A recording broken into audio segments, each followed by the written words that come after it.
네, 선생님. 지금 안내드릴 영상은, 저희가 전에는, 전 영상에서는 보장보험에 대해서 설계하는 것까지 안내드릴 영상이었다면, 이제는 종신보험을 설계를 하고, 다음에 전자청약서를 고객한테 전달하는 그 과정까지를 제가 영상에 남겨드릴 거예요.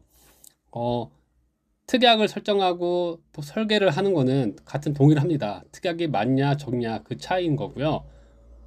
그리고 다음에 전자청약을 보내는 것은 모두 다 동일하게 적용되는데 약간의 좀 차이점은 있어요. 그 차이점에 대해서 과정을 통해서 좀 남겨드릴게요. 그러면 저희가 가입 설계 동의 정보 변경을 하고 나서 거기서 가입 설계 클릭을 하고 나면 가입 설계하는 그런 창이 떴는데 그렇게 접속을 하는 방법이 있고, 만약에 그냥 로그인을 했을 때 처음 뜨는 창이 이 창인데, 이 창에서 어떤 고객에게 가입 설계를 하려고 하면 저희가 들어가는 방법이 있습니다. 위 창에 보시면 여러 가지 항목들이 있잖아요. 그 중에 설계 청약을 누르시고 제일 왼쪽에 있는 가입 설계에서 가입 설계를 클릭을 하게 됩니다. 이 다음부터는 우리가 보장성 보험에서 가입 설계했던 그 과정이랑 똑같아요. 자, 계약 관계자 이 란에서 돋보기를 누르시고 고객명을 입력하면 되죠. 저 같은 경우는 제 이름으로 계약을 시뮬레이션을 하기 때문에 누르시고요. 선생님은 따님 이름을 누르시면 되겠죠. 그리고 확인을 하시고요. 그 다음에 이런 기본적인 입력란은 자동으로 입력이 되기 때문에 개의치 않고 넘어가시긴 다음에 저희가 상품을 선택을 해야 되니까 전체 상품을 클릭을 하시고 여러 가지 카테고리가 있는데 저희는 종신보험이죠. 종신보험을 누르시면 종신보험의 상품 종류가 뜹니다. 여러 가지가 있는데 각각 성격은 달라요. 어, 이것들은 차후에 알아가시면 되는 거니까 저희가 가장 요즘 좋게 생각하는 이 보험은 더 든든한 종신보험 이거기 때문에 이거를 클릭을 하십니다. 클릭을 하면 자동으로 이 특약에 대한 조건들이 뜨는데 여기는 좀 특이하게 몇 가지 선택할 사항들이 있어요. 1형, 뭐 2형도 있고 뭐 보험료형, 보험가입금액형 아니면 그리고 일반 심사형, 간편 심사형 월납 있습니다. 근데 저희는 여기서 바꿔야 될 거는 1형 그대로 두시고 아까 전에 보험료형이 돼 있었는데 보험 가입 금액형으로 바꿔주시고 나머지는 그대로 진행하시게 됩니다. 여기 선납 횟수라는 게 있는데 이거는 저희가 선납을 미리 언제 뭐 돈이 조금 넉넉하게 있을 때 선납을 몇 번 할 수 있냐 해서 자기가 선납 횟수를 정하시면 되는데 이것도 개의치 마시고 넘어가시면 되고요. 지금은 그냥 가이드대로 따라오시면 될 것 같습니다. 여러 가지 여기에 막 선택할 란이 있는데 이 선택은 굳이 생각하지 않으셔도 될 것 같고요. 저희가 보험 가입 금액형으로 바꾸면 내가 어느 정도의 보험 보장을 받고 싶냐 그거를 저희가 금액적으로 선택할 수 있게 되는 거예요. 그래서 보통 종신보험이나 뭐 저희가 뭐든 진행하는 그 보험들은 이런 식으로 진행하기 때문에 그렇게 인지하시면 될 것 같고요. 그리고 저희가 지금 시뮬레이션이기 때문에 저는 따님 가입 설계를 예상을 했던 그 금액처럼 똑같이 1억으로 맞춰 볼게요. 그리고 종신이 있잖아요. 당연히 이건 종신보험이니까. 그리고 납입 기간을 저는 20년 납으로 해보겠습니다. 20년 납으로 하면 이제 보험료가 계산이 되고 자, 무배당의 뜻은 배당금이 없다는 뜻입니다. 뭐 크게 의미가 없어요. 이거는 없고요. 정기특약 뭐 이런 거 있는데 이런 거는 무시하시고 제가 유선상으로 선생님한테 말씀드렸던 그 특약이 있는데 납입 면제형 해서 뭐 14대 올페이, 14대 특약 올페이 50%, 올페이 100%가 있는데 50% 클릭하시면 아마 여기서 보험료 계산을 하게 되면 이런 식의 금액이 뜰 거예요. 근데 이걸 선택하시는 게 아니고 제가 그 미리 가입 설계를 했던 그 안을 보시면 저는 100%를 했을 거예요. 100%를 누르게 되면 이렇게 이 두 가지 금액만 추가적으로 그 특약이 아마 선택을 하시면 될 것 같고, 거기에 보험료 계산을 누르시면 총 이런 합계 보험료 금액이 나올 겁니다. 저는 선생님 따님과 다르게 나이가 많기 때문에 거의 약 한 2배 정도 가까이 금액이 나오죠. 1억을 받고 싶은데 내가 이 합계 보험료를 따지면 거의 2배 가까이 되는 걸 확인할 수가 있고, 이러면 이 설계는 끝이 난 거예요. 자, 설계가 끝이 났다고 치면 저희가 해야 될 건 뭐냐면 몇 가지 이 회사에서 원하는 그러니까 결국에는 당신이 이 보험을 들 만한 어떤 자격이 되냐라는 첫 번째 심사를 하게 되는 과정인데, 그 과정을 클릭을 통해서 진행을 하게 됩니다. 첫 번째는 진단 확인을 누르시면 되는 거고요. 네, 그러면 뭐 이렇게 잘 넘어갔죠. 그리고 보험료 계산은 이미 했기 때문에 이 금액이 나오게 되는 거니까요. 그 다음에 전산 심사를 하게 됩니다. 이 알림은 야간에 이 시간 안에 저희가 고객한테 불편함을 주지 말자라고 해서 회사에서 전산상으로 켜놓은 건데, 지금은 저희가 뭐 가족이거나 친구 또는 이런 시뮬레이션 할 경우에는 그냥 계속하게 누르시면 되는 거고요. 전문 금융 소비자 청약 출연 불가합니다. 이 뜻은 저희 같은 FC들, 그러니까 설계사들은 청약을 하면 이거를 청약을 유보하는 거지 청약을 철회를 못한다는 뜻으로 이해하시면 돼요. 자, 이렇게까지 가면 최종 계속 전산 심사를 하고 있고요. 네, 완료가 되면 저희는 여기 보시면 WAU 진행이라는 이 클릭을 통해서 다음으로 넘어갈 수가 있습니다. 이것도 계속하기로 하면 되는 거고요. 자, 이러면 이 창은 뭐냐면 내가 갖고 있는 질병에 대한 고지 의무에 대한 거를 어떤 항목을 통해서 체크하는 상황입니다.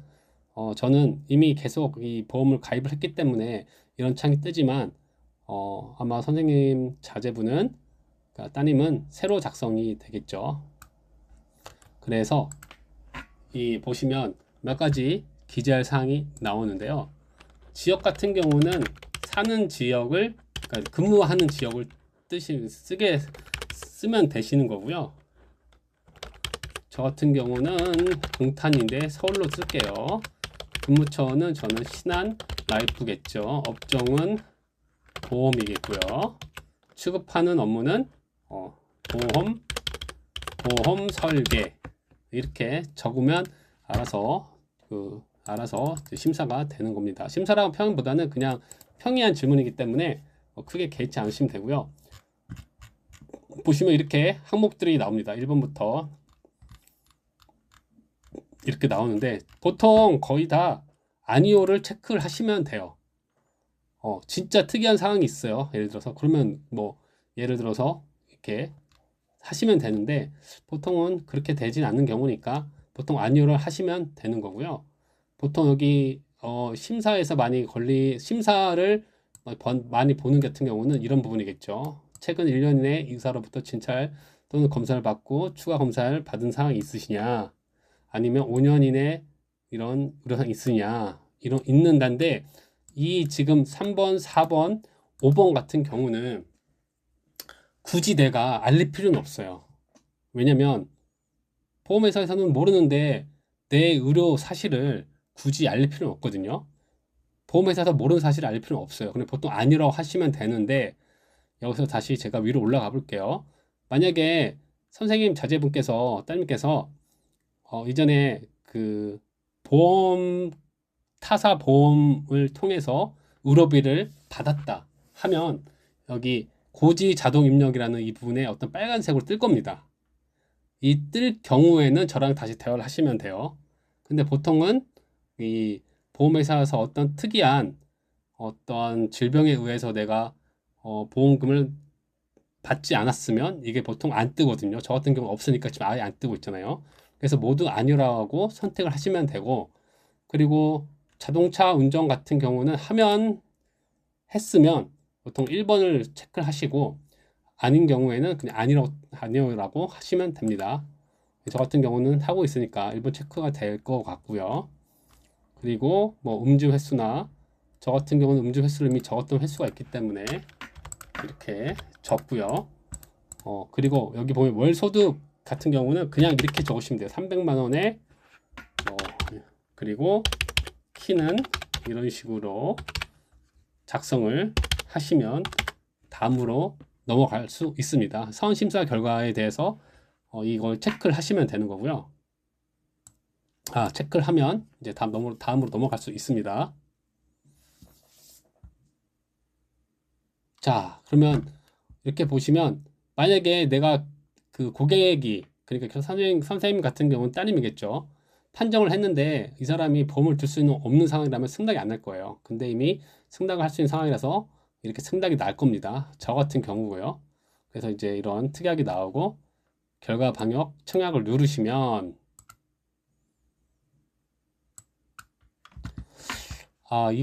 이렇게 뜬 이유는 제가 이 창에 몇 가지를 이 왼쪽에 보면 이렇게 창을 띄워놨기 때문에 그렇게 되는 거니까 X를 누르시고 네, 이렇게 누르시면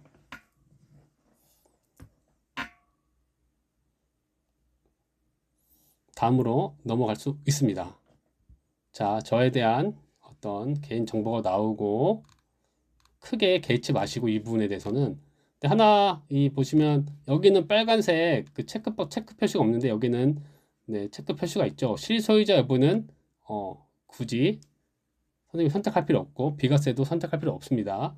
공동 청약 여부는 선생님이 선택을 하셔야 돼요. 이게 뭐냐면 내가 만약에 같은 회사에서 선배나 아니면 또 높은 직급에 있는 사람을 통해서 같이 어떤 도움을 받았다 하면 그 공동 청약이 되는 거거든요. 근데 보통 그런 경우는 많진 않아요. 그러니까 아니오라고 체크하시고 모집 경로는 본인 아니면 가족, 친척, 친구니까 선택하시는데 여기는 가족이니까 가족이라고 체크하시고 청약 동기는 뭐 크게 상관없습니다. 근데 보통 가족 보장이나 노후 보장, 노후 준비이겠죠. 근데 여기는 가족 보장이니까 가족 보장이라고 하시면 선택하시면 됩니다. 여기는 크게 어떻게 체크하실 분이 없고 청약 유형을 선택하는데 글자 그대로 인지하시면 됩니다. 근데 지금 저희는 옴니 청약 이 부분을 하시면 됩니다. 옴니 청약 같은 경우는 모바일로 전자 청약서를 발송이 돼서 계약자 결국엔 소비자가 전자 청약을 하는 과정을 할 수 있게 하는 그런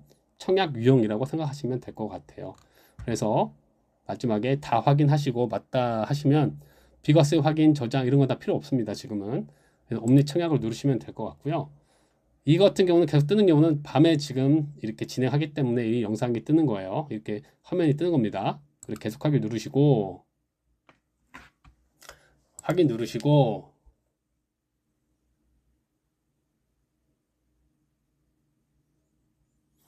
이렇게 뜨는 경우는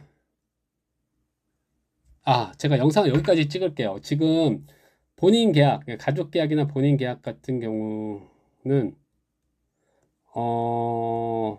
지금 27일, 그러니까 어제, 그러니까 수요일까지 진행했던 것을 이렇게 뜨는데 일단 여기까지만 진행하시면 제가 다 이렇게, 그러니까 이렇게 진행할 수 있는 방법에 대한 거는 따로 링크를 통해서 안내해 드릴 거예요. 그 링크를 보시고 하면 이해가 되실 겁니다. 일단은 영상은 여기까지 찍고 아마 여기까지만 하셔도 충분히 본인이 계약을 하실 수 있을 거라 생각이 드네요. 그러면 영상은 여기까지 찍도록 하겠습니다.